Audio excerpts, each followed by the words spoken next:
Hello everyone. आज हम इस चैप्टर में यूनिट 2 यानी कि chapter 2 the origin and the evolution of the earth देखेंगे। और हमने यूनिट 1 में ये पढ़ा था कि ज्योग्राफी जो होती है वो एक डिसिप्लिन है, ठीक है, डिसिप्लिन ऑफ साइंस है, जिसमें आप अर्थ की डिस्क्रिप्शन पढ़ते हो और ये एक इंटीग्रेटिंग सब्जेक्ट है जिसमें बहुत सारे कंबाइंड सब्जेक्ट्स जो है आप उसके बारे में ज्योग्राफी में भी पढ़ते हो, ठीक है। तो ओवरऑल आपने एक पूरा डिस्क्रिप्शन देखा था ज्योग्राफी का क्या होता है। आज इस चैप्टर में हम पढ़ेंगे कि अर्थ की कैसे ओरिजिन हुई है, साथ ही साथ हम इसके अर्थ की इवोल्यूशन भी देखेंगे। तो आप इतना याद रखना कि जब हम अर्थ की बात कर रहे हैं तो earth is a part of universe, ठीक है, यूनिवर्स में है अर्थ, तो आपको यूनिवर्स को भी ओवरऑल पढ़ना पड़ेगा। अगर हम यूनिवर्स को समझ जाएंगे तो अर्थ भी अपने आप समझ जाएंगे, क्योंकि ये इसका इंटीग्रल पार्ट है। तो अर्थ को समझने के लिए हमें बाद में यूनिवर्स के पास पहुंचना ही पड़ेगा। तो हम कुछ थ्योरीज़ देखेंगे जिसको बहुत सारे अर्ली थ्योरीज़ हैं, बहुत सारे मॉडर्न थ्योरीज़ हैं, वो सब पे हम अच्छी तरह से डिस्कशन करेंगे। तो without wasting time let's start chapter number 2। आपको याद होगा नर्सरी राइमिंग में ट्विंकल ट्विंकल लिटिल स्टार हम बचपन में पढ़ते थे, है ना। स्टार्स जो हो रहे हैं वो क्या हो रहे हैं, ट्विंकल ट्विंकल हो रहे हैं, how I wonder what you are. तो ये बहुत ही एक अच्छी पोएम थी, नर्सरी राइम थी। तो हमने तो ये पढ़ी है ना, ट्विंकल ट्विंकल लिटिल स्टार, ये वाली जो राइमिंग है, पोएम है, ओके। तो इसे आपको याद होना चाहिए कि जेन टेलर ने लिखा है। ये काफ़ी इम्पॉर्टेंट नहीं, मतलब एक काफ़ी फेमस पोएम है। तो आप इनका कंपोज़र का तो नाम याद रखना, ठीक है, राइटर का। अब हम यहाँ पे मूव करते हैं। स्टारी नाइट्स है, ठीक है, आपने देखा होगा बहुत सारे स्टार्स नाइट्स में दिखते हैं। हम रात को बैठकर देखते हैं और हमें हमेशा अट्रैक्ट करते ये बचपन से। आपने सोचा होगा कि ये जो स्टार्स होते हैं, इतने सारे क्वेश्चंस आपके दिमाग में आते हैं स्टार को देखकर। क्वेश्चंस आते हैं कि ये स्टार्स जो है ये स्काई में कितने सारे हैं, है ना। इतने अनगिनत स्टार्स हैं, आप गिनना स्टार्ट कर देते हो, बट आपकी काउंटिंग क्या हो जाती है, लॉस्ट हो जाती है। How did they come into existence, अभी आए कैसे, कहाँ से आ गए, इतनी सुंदर चीज़ ट्विंकल ट्विंकल कर रहे हैं। तो क्या आप उधर ऊपर जाके आप उसको पकड़ सकते हो स्टार्स को, ऐसे ऐसे फीलिंग्स आती है। एंड मे बी बहुत सारे क्वेश्चंस हमारे दिमाग में आती है, हमारे दिमाग में, ठीक है। तो इस चैप्टर में हम पढ़ेंगे ट्विंकलिंग ट्विंकलिंग लिटिल स्टार्स, यानी कि जो छोटे छोटे स्टार्स जो हैं वो कैसे ट्विंकल कर रहे हैं, टिमटिमा रहे हैं, चमक रहे हैं, और ये आखिर बने कैसे हैं, हम वो चीज़ पे चर्चा करेंगे। With that you will eventually also read the story of the origin and evolution of the earth.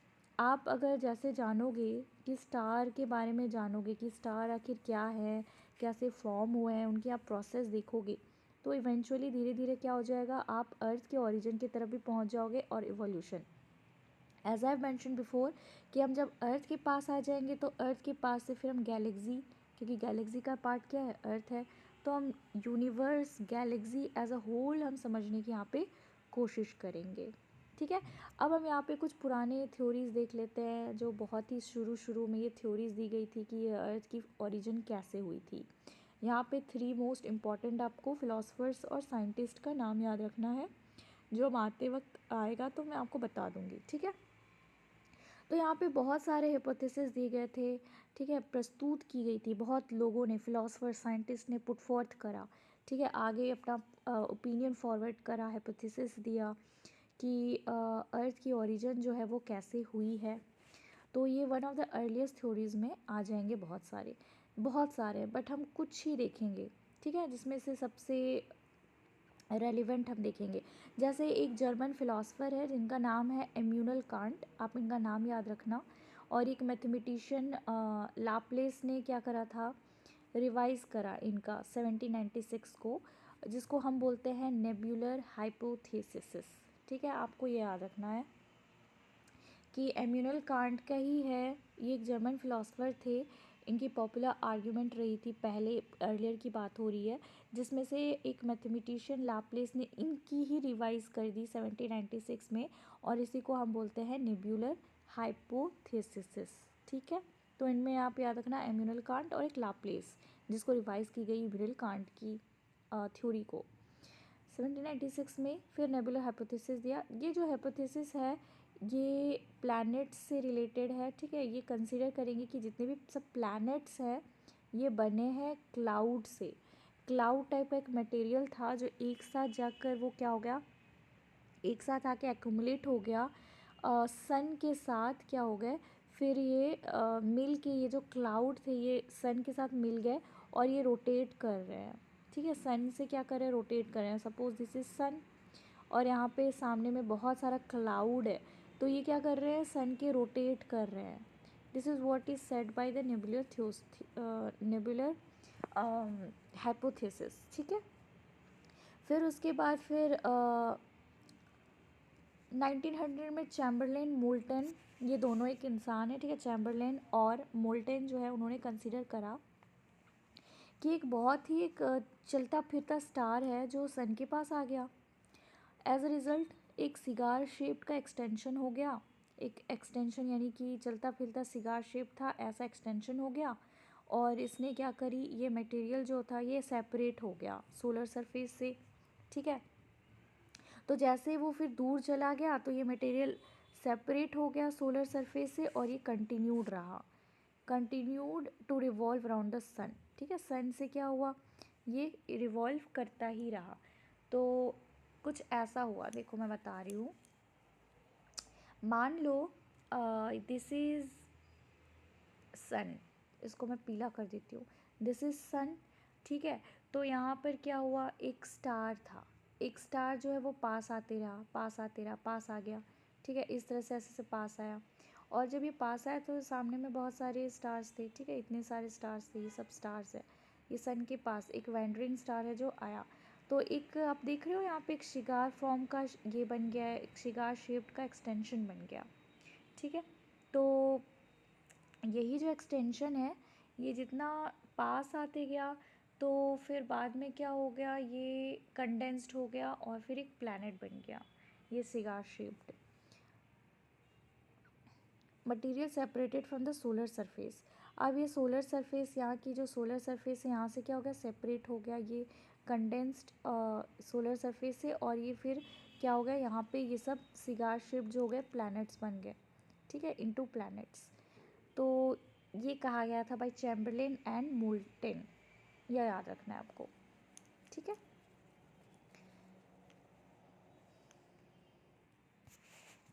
तो मोल्टन और चैम्बरलेन का हो गया, तो मटेरियल जो है वो सेपरेट हो गई सोलर सरफेस से, पासिंग स्टार वो क्या हो गया, दूर चला गया।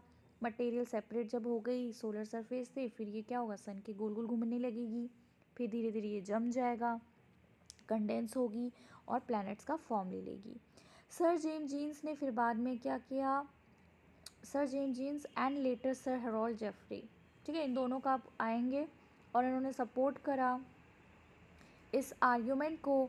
फिर एक बाद लेटर डेट में क्या हुआ, इस आर्ग्यूमेंट को कंसिडर की गई कि जो सन है उसका कंपेनियन कौन है, जो ये जो कंपेनियन है ना उसके जो आसपास जो भी बाकी जो प्लैनेट्स हैं सन के उसके कंपेनियन है। क्यों, क्योंकि वो एक दूसरे के साथ रह रहे हैं, को एग्जिस्टिंग कर रहे हैं, तो इसको कंपेनियन बोलते हैं।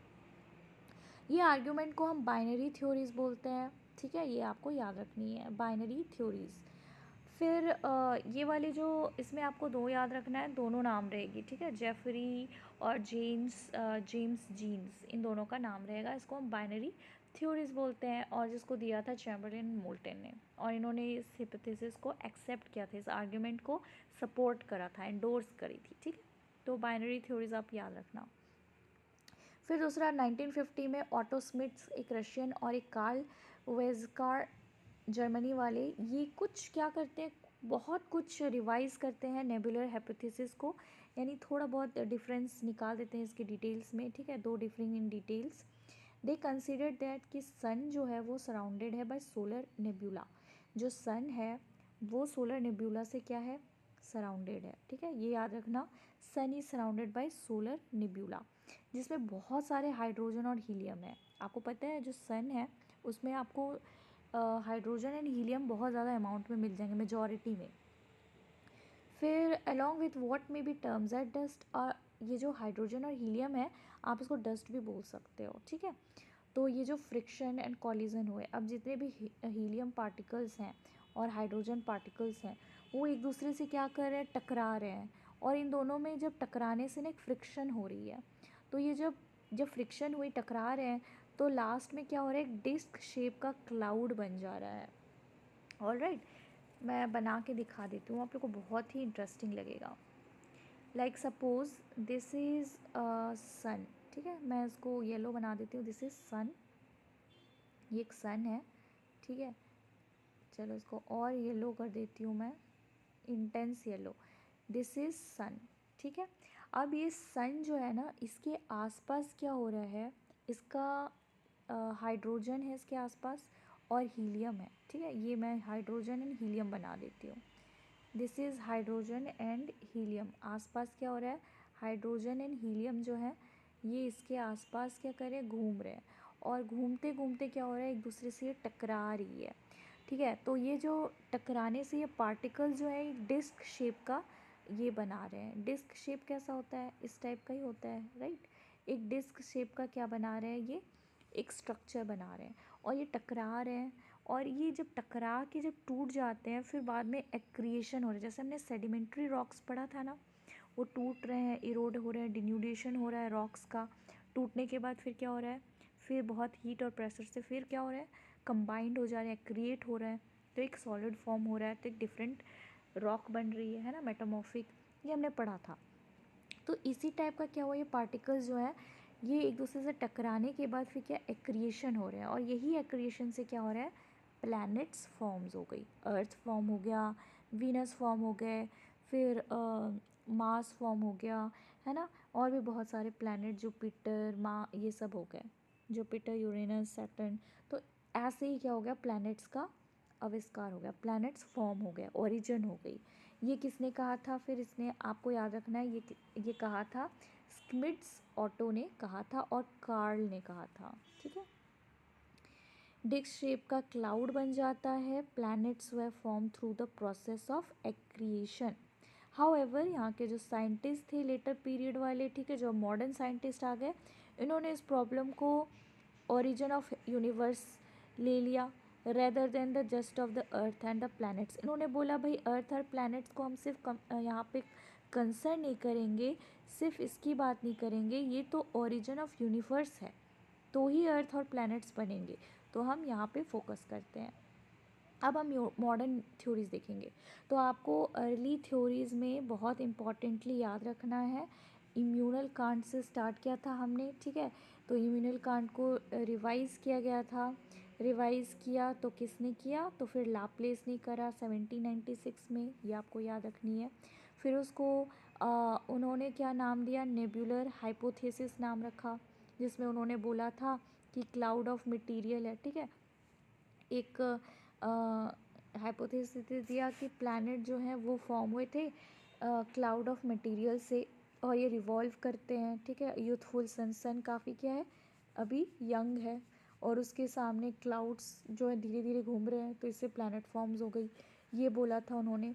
फिर उसको थोड़ा सा चेंज कर दिया, जैसे नेब्यूलर, या उन्होंने बोला नेबुला आखिर होता क्या है, आप वंडर कर रहे होगे, मैं आपको एक्स्ट्रा बता देती हूँ। नेबुला एक इंटरस्टेलर है, यानी कि स्टार्स के बीच में होता है, इसलिए इसको इंटरस्टेलर बोलते हैं। इंटर मतलब अंदर और स्टेलर मतलब स्टार होता है, ठीक है। तो एक इंटरस्टेलर है जो कि क्लाउड ऑफ डस्ट है। यहाँ पे बहुत सारे आपको क्लाउड ऑफ डस्ट दिखेंगे, जैसे मैंने बताया हीलियम और हाइड्रोजन, और भी बहुत सारे होते हैं, बट हीलियम एंड हाइड्रोजन मैंने इसलिए लिया क्योंकि वो सबसे मेजॉरिटी में पाई जाती है, 70% something, we will look after it, ठीक है। तो हीलियम और भी बहुत सारे आयोनाइज्ड गैसेस होती हैं बहुत सारे, तो आपको बस याद रखना है कि इनसे, इसको ही नेब्यूला बोलते हैं, जो स्टार्स के बीच में जो होती है ना,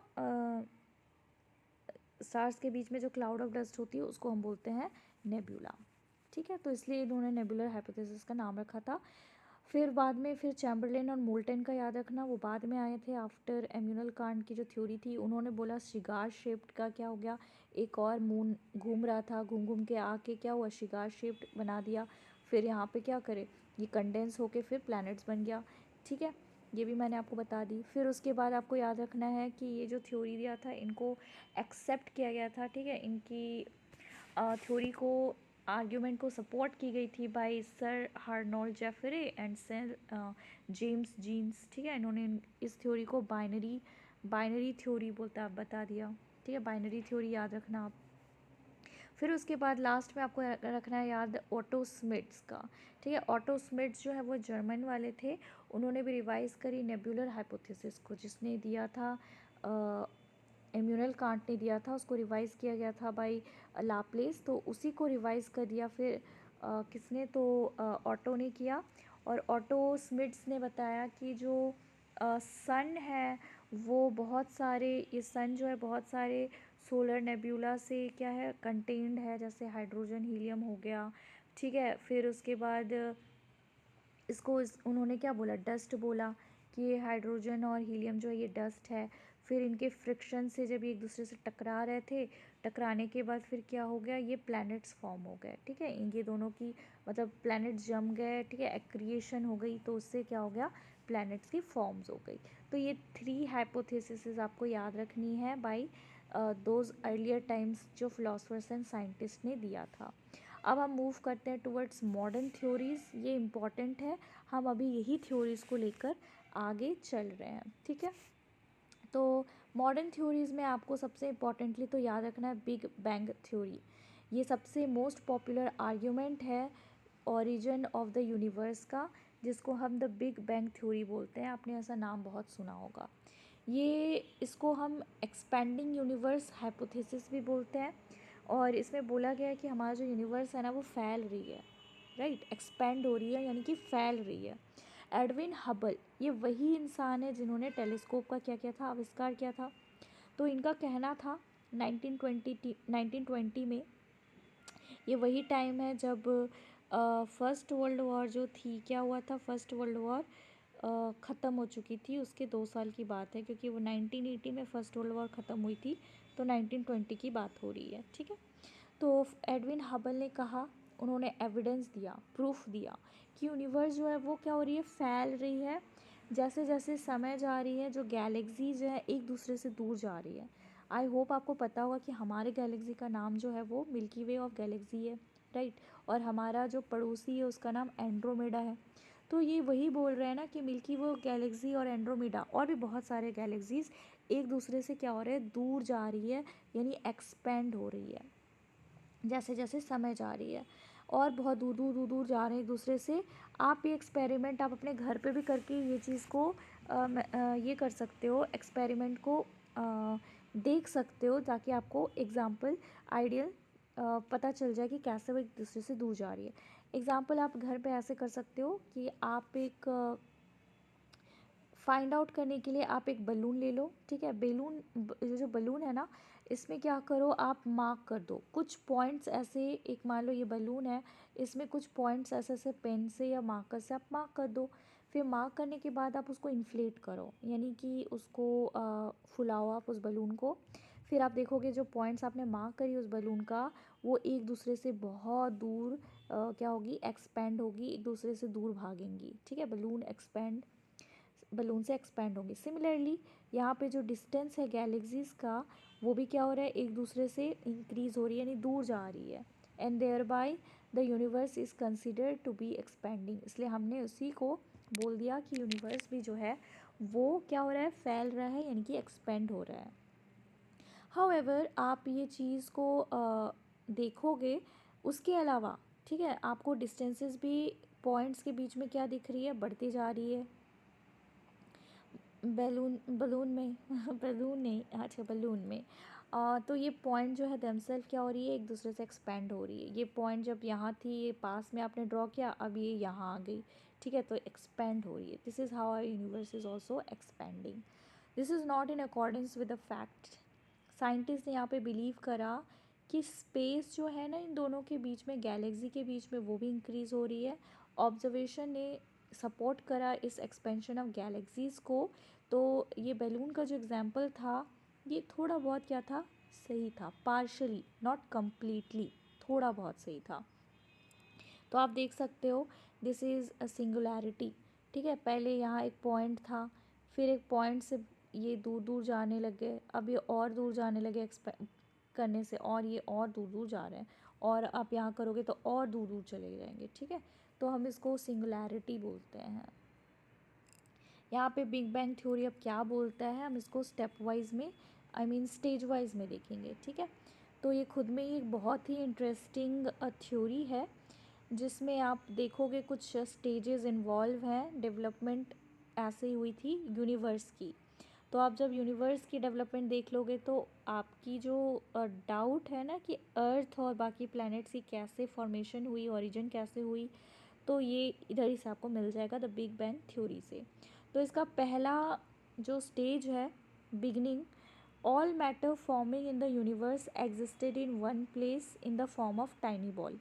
अब बोला गया शुरुआत में क्या हुई थी कि हमारा जो यूनिवर्स था, ठीक है, वो एक चीज़ में कंसंट्रेटेड था, एक चीज़ के अंदर था पूरा। एक छोटा सा बॉल ले लो, एक छोटा एटम था जिसमें सब पूरी एनर्जी थी, और ये कंसंट्रेटेड था एक जगह पे, ठीक है। और इसकी काफ़ी इनफाइनाइट टेम्परेचर थी, यानी बहुत, जिसको गिना नहीं जा सकता, ठीक है, मेज़र नहीं की जा सकती इस टेम्परेचर को। बहुत ज़्यादा टेम्परेचर था और इनफाइनाइट डेंसिटी थी, ठीक है। तो इस छोटे बॉल में आप सोच सकते हो कितनी ज़्यादा ये होगी, सिंगुलर आटम में कितनी ज़्यादा टेम्परेचर प्लस इतनी ज़्यादा डेंसिटी होगी। अब क्या हुआ, सेकेंड स्टेप में आ जाओ, big bang, the tiny ball exploded. अब इतनी ज़्यादा इंटेंस प्रेशर और डेंसिटी टेम्परेचर होने से क्या हो गया, ये वायलेंटली रैप्चर हो गई, एक्सप्लोड हो गई, और एक ह्यूज एक्सपेंशन हो गई, ठीक है। जैसे ये फटा ना तो सब दूर दूर दूर दूर चले गए, एक्सपेंशन हो गई। और ये जो था शुरू में जो थी, जैसे ये एक्सप्लोड हुई तो ये रैपिड था, फिर अभी क्या है, धीरे धीरे चल रहा है, अभी ग्रेजुअल हो गई है। तो ये एक्सेप्ट की गई थी कि ये जो बिग बैंग हुई थी ये 13.7 बिलियन ईयर्स पहले हुई थी, अभी से लेकर, ठीक है, अभी से लेकर 13.7 बिलियन ये अकर हुई थी। एक्सपेंशन जो थी ये अभी प्रेजेंट डे में भी हो रही है, अभी भी क्या हो रहा है, गैलेक्सीज एक दूसरे से दूर भाग रहे हैं, दूर जा रहे हैं, ये चीज़ आपको माननी है, ठीक है। एज इट ग्रू, कुछ एनर्जी जो है कन्वर्ट हो गई मैटर में। अब कुछ एनर्जी जो थी उस टाइनी बॉल में, वो अब रैप्चर हो गया, वायलेंटली क्या हो गया, वो ब्लास्ट हो गई। तो कुछ एनर्जी जो है वो कन्वर्ट हो गई कुछ मैटर्स में, और ये पर्टिकुलरली क्या हुआ, इससे रैपिड एक्सप्लोजन हुई थी कुछ फ्रैक्शंस ऑफ सेकेंड्स में जब बैंग हुआ था, ठीक है। बैंग होने के बाद क्या हुआ था, कुछ फ्रैक्शंस ऑफ सेकेंड्स में रैपिड एक्सपेंशन हुई थी। देयर आफ्टर यहाँ पे जो एक्सपेंशन थी फिर स्लो हो गई, फिर बाद में क्या हो गया, थोड़ा स्लो हो गया। अब आपको यहाँ पे देखना है कि फर्स्ट 3 मिनट्स जब बिग बैंग इवेंट हुई उसके पहली, ठीक है, 3 मिनट्स के बीच में यहाँ पे पहला एटम जो हुआ वो फॉर्म होने लगा, ठीक है। First atom begin to form. Number 3 stage में 3 लैक्स पढ़ लो, ठीक है, 3 lakhs years, 300,000 years, yes, 300,000 years में, ये 3 लैक्स ईयर्स में यहाँ पे बिग बैंग टेम्परेचर जो है वो क्या हुआ, ड्रॉप हो गई। अब टेम्परेचर ड्रॉप होगी, जैसे हमारा अर्थ भी क्या हुआ था जब फॉर्म हुआ था, तो टेम्परेचर बाद में क्या हो गई, डाउन हो गई। अब ड्रॉप होगा टेम्परेचर, यानी कि 4500 केल्विन में। तो यहाँ पर क्या होगा, एटॉमिक मैटर जो है इसकी राइज हो जाएगी, and give rise to atomic matter. The universe became transparent. अब यूनिवर्स क्या हो गया, बिल्कुल ट्रांसपेरेंट हो गया, यानी आपको इधर से उधर दिखेगा इतना। एक्सपेंशन ऑफ द यूनिवर्स का मतलब होता है increase in space between galaxies. एक गैलेक्सी के बीच में स्पेस बहुत ज़्यादा इंक्रीज़ हो गई, दूसरी स्पेस, तीसरी, बहुत सारी गैलेक्सीज है हमारे यूनिवर्स में। तो इन सब गैलेक्सीज के बीच में क्या हो गया, बहुत सारे स्पेस जो है वो इंक्रीज़ होते जा रही है, अभी भी इंक्रीज़ हो रही है। An alternative to this was Hoyle's concept. अब इसकी ऑल्टरनेटिव दी गई है हॉयल्स कॉन्सेप्ट का, जिसका नाम है steady state. It is considered the universe to be रफली the same at any point of time. तो यहाँ पे कंसिडर की जाती है कि यूनिवर्स जो है वो सेम है, ठीक है, एक पॉइंट ऑफ टाइम में क्या रहता है, वो बिल्कुल बदलती नहीं है, वो सेम रहती है. However the greatest evidence becoming available about the expanding universe. अब यहाँ पे आपको एविडेंस दिखेगी जो कि हमारे लिए अवेलेबल है, हमारे लिए, कि यूनिवर्स जो है एक्सपेंड हो रहा है, फैल रही है. साइंटिफिक कम्युनिटी प्रेजेंट फेवर करें इस आर्ग्यूमेंट को कि यूनिवर्स जो है वो एक्सपेंड हो रही है. अब हम यहाँ पे ध्यान देते हैं टुवर्ड्स स्टार फॉर्मेशन, कि ये जो स्टार जो आप देख रहे हो ना, ट्विंकल ट्विंकल लिटिल स्टार्स, ये कैसे बना. तो स्टार यहाँ पे स्टार फॉर्मेशंस में डिस्ट्रीब्यूशन जो होती है मैटर्स की, एनर्जी की, ये इवन नहीं है. मतलब यहाँ पे मैटर जो है, यहाँ पे मान लो 20% है तो यहाँ पे 20% होगी, यहाँ पे 20% है, यहाँ पे 20 नहीं, ये इवन नहीं है. हमारे early in the early universe, ठीक है, पहले के यूनिवर्स में जो मैटर्स की डिस्ट्रीब्यूशन थी एनर्जी का, वो हर जगह अलग अलग थी, वेरी थी.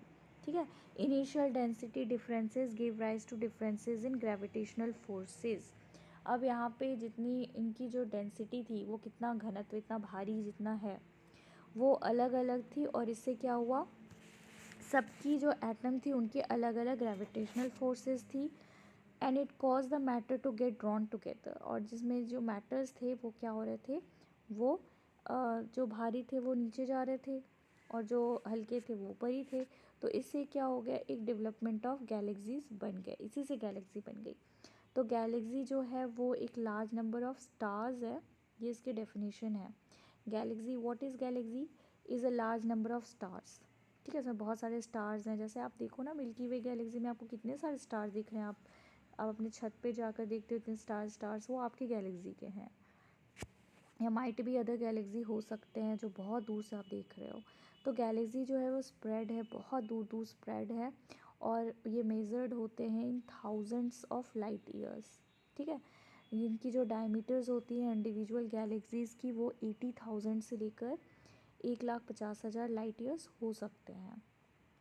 गैलेक्सी जो स्टार्ट होती है, इसमें आपको बहुत सारे form of accumulation of hydrogen gas मिलेगी in the form of very large cloud, जिसको हम नेब्यूला बोलते हैं. ठीक है, हाइड्रोजन गैस को, जो हमने पढ़ा था पिछली बार. फिर वो धीरे धीरे क्या होती है, नेब्यूला जो होती है वो डेवलप्स हो जाती है. लोकलाइज्ड क्लम्प्स ऑफ गैसेस, वही गैस जो होते हैं क्लम्प्स, यानी कि जम जाते हैं. तो फिर जम के वो जो गैस जो होते हैं वो एक डेंस चीज़ बना देते हैं, और वो गैसेस बॉडी बन जाती है. और इसी से फॉर्मेशन होती है स्टार्स की. स्टार्स ऐसे ही बने हैं, वो nothing but a clump of gases. The formation of stars, अब बिलीव की जाती है कि जो स्टार्स है वो 5-6 बिलियन ईयर्स एगो बनी होगी. तो हमारा हाइपोथेसिस यहाँ बोलता है कि 13.7 मिलियन ईयर्स एगो में क्या हुआ था, big bang theory, big bang हुई थी. फिर उसके 5-6 बिलियन ईयर्स एगो में क्या हुआ, स्टार की फॉर्मेशन हुई. तो ये डेट आप याद रख लेना. ठीक है. लाइट ईयर, अब लाइट ईयर जो है वो क्या होती है भाई, लाइट ईयर को मेज़र करते हैं distance and not of time. Light travel करती है इतनी स्पीड में, ठीक है, 3 lakh kilometre per second. Considering this the distance the light will travel in 1 year is taken to be the 1 light year. एक साल में जो लाइट जो ट्रैवल करती है ना, उसको हम 1 लाइट ईयर बोलते हैं. और ये इक्वल इतने कैलकुलेशन में हो जाता है. इसका ये मतलब है कि जो डिस्टेंस है सन और अर्थ का, ये इतना है. ठीक है, 149,598,000 kilometres. In terms of light years जो कितना हो जाएगा, तो ये आप याद रख लेना, 8.3311 मिनट्स हो गए. ठीक है. अब हम देखते हैं, चलो भाई, स्टार्स बन गए. ठीक है, स्टार्स बन गए, हमने स्टार्स बनते देख लिया. हमने देख लिया कि एक टाइनी एटम जो था वो रैप्चर हो गया, और इससे क्या हो गया, एक बिग बैंग थ्योरी बोलते हैं इसको. ठीक है, चलो भाई, ये सब हो गई. अब भाई ये अर्थ कैसे बनी है, प्लैनेट्स कैसे बने, स्टार्स तो बन गए, वो क्लम्प ऑफ गैसेज हैं. ठीक है, हाइड्रोजन की. Now how the planets have been formed. तो यहाँ पे कुछ ने कंसिडर किया to be the stages in the development of planets. पहला स्टेज जो होता है, the stars are localise lumps of gases within the nebula, ये हमने पढ़ा. यहाँ की जो ग्रेविटेशनल फोर्स है, लम्प्स के बीच में। अब आपको पता है, ठीक है, ये काफ़ी इंटरेस्टिंग है। देखो क्या हुआ था कि बहुत सारे जो लंप ऑफ गैसेस थे, राइट, यहाँ पे लंप्स ऑफ गैसेस हैं बहुत सारे। मान लो ये लंप ऑफ गैसेस है, इनके बीच में क्या हुआ था, जो ग्रेविटी जो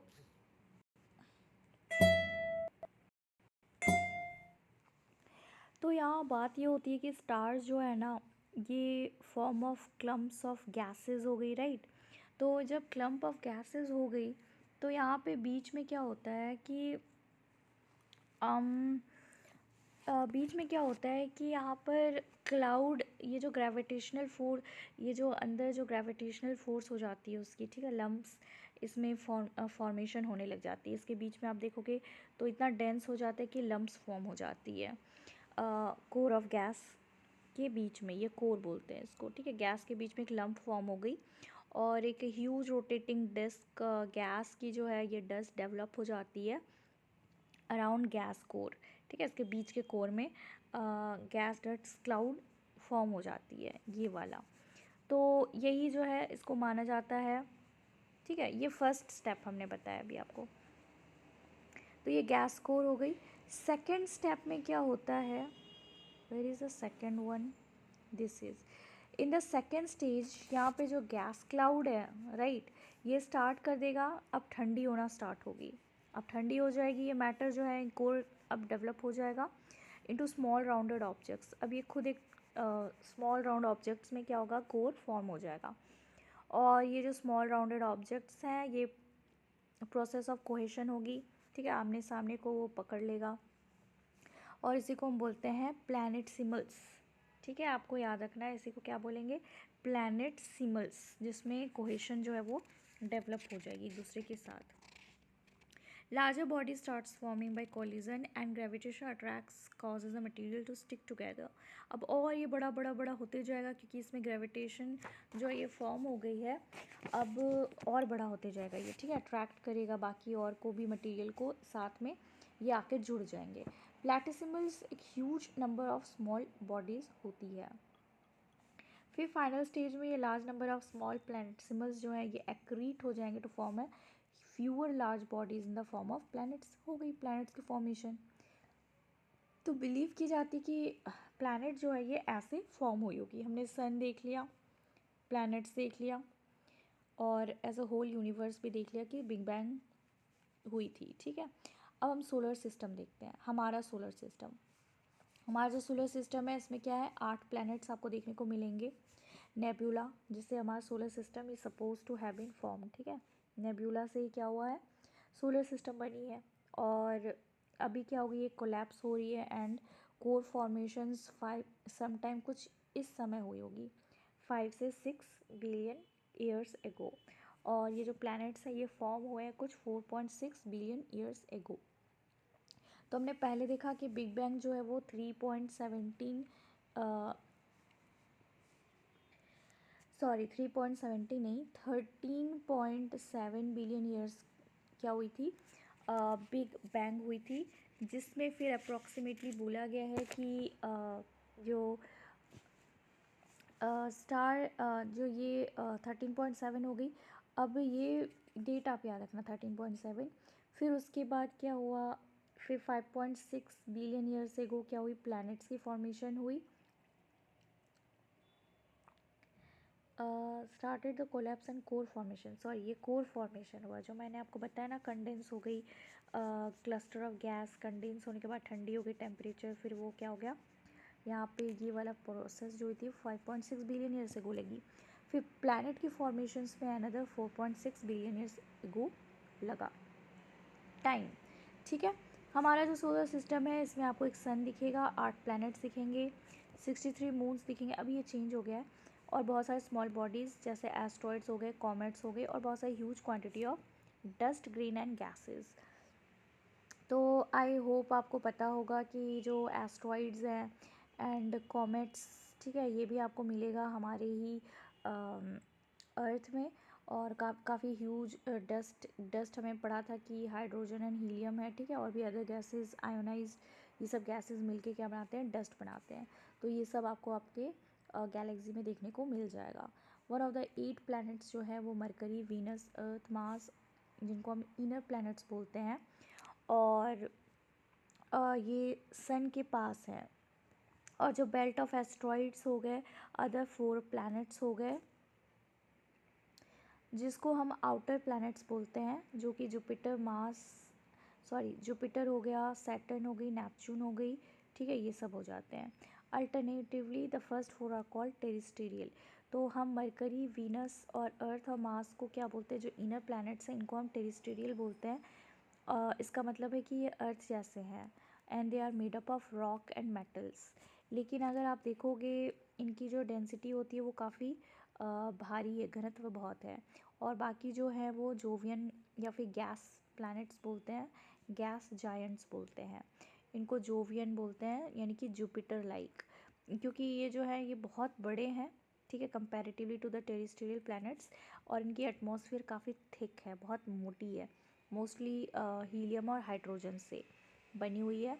और ये जो प्लैनेट्स जो थे ये फॉर्म हुई है वही सेम पीरियड में, कुछ 4.6 बिलियन ईयर्स को। अभी आप देखोगे अगस्त 2006 को प्लूटो जो था वो उसको हम प्लैनेट कंसीडर कर रहे थे 2006 से पहले।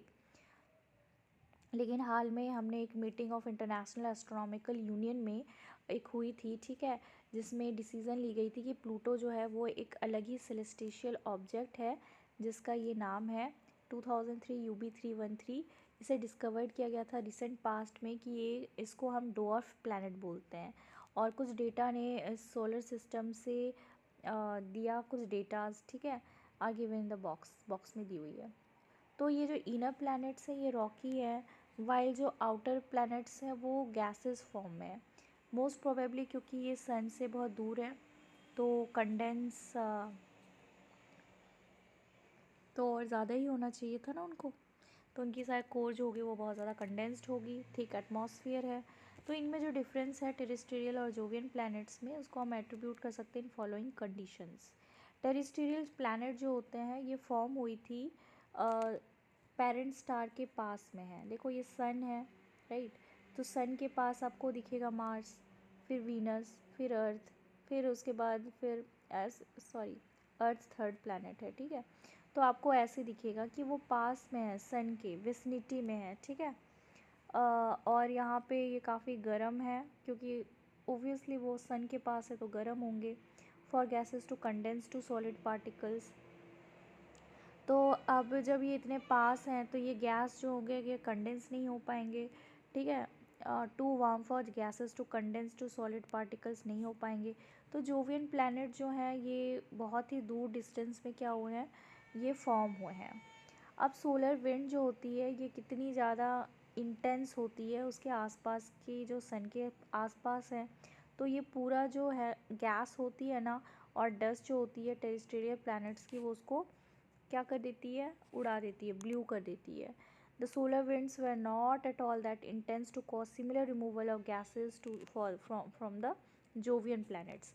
लेकिन जो दूर दूर है, जैसे कि जुपिटर हो गया, यूरेनस, नेपच्यून हो गई, ये सब प्लैनेट्स इतने दूर दूर हैं, तो वहाँ की जो एटमॉस्फेयर है ना वो ब्लू नहीं हो पा जाती है, वो ख़त्म नहीं हो जाती, रिमूव नहीं हो जाती उसकी एटमॉस्फेयर, क्योंकि जो सन है वो दूर है। सोलर विंड्स जो होती है वो इतनी इंटेंस नहीं हो पाती है वहाँ तक, क्योंकि ये दूर है।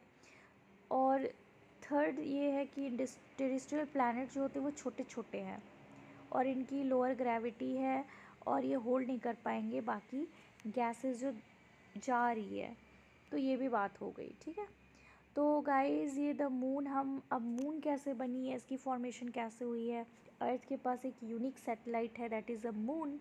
और बाकी और भी हैं जो प्लैनेट्स के पास मून्स होती है, सैटेलाइट्स होते हैं जिनके भी खुद की लाइट होती है। तो ये वाली चैप्टर मैं कवर करती हूँ, ये टॉपिक मैं कवर करती हूँ नेक्स्ट वीडियो में, ठीक है। नेक्स्ट वीडियो में मिलते हैं, तब तक के लिए बाय गाइज़।